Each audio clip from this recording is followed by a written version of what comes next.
आता आपण बघूयात गणरायाच्या आगमनाबद्दलच्या टॉप 9 बातम्या। अभिनेता स्वप्नील जोशीच्या घरी गणपती बाप्पाचं आगमन। दरवर्षीप्रमाणे यंदाही स्वप्नील जोशीच्या घरी बाप्पा विराजमान।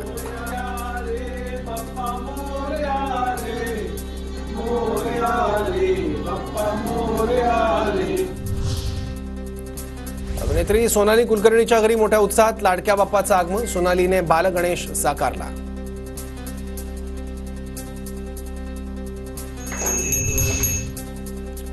अभिनेता शशांक केतकरच्या घरी लाडक्या गणपती बाप्पाचं जल्लोषात आगमन। तर दीपिका पादुकोण आणि रणवीर सिंगने घेतलं सिद्धिविनायक मंदिरात जाऊन दर्शन।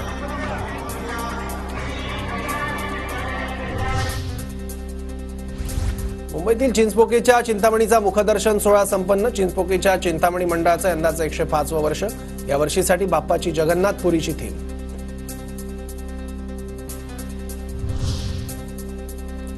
पुण्यातील मानाचा पहिला गणपती कसबा गणपती सिद्धटेक मंदिरात विराजमान होणार। सिद्धटेक मंदिराची प्रतिकृती उभारण्यात आली। छत्रपती संभाजीनगरचं ग्रामदैवत संस्थान गणपतीची स्थापना होणार। शिवसेना नेते चंद्रकांत खैरे यांच्या हस्ते थोड्याच वेळात स्थापना। नरे पार्क सार्वजनिक गणेश मंडळाकडून जेजुरीच्या खंडेरायाच्या मंदिराचा देखावा। येळकोट येळकोट जय मल्हारच्या जय घोषात मुंबईतील नरे पार्कमध्ये बाप्पाचं आगमन। कोकणात गणेशोत्सवाचा उत्साह। कोकणातल्या ग्रामीण भागात गणरायाला डोक्यावरून घरी आणण्याची परंपरा। रत्नागिरीच्या नाणीज गावातली ही विलोभनीय दृश्य।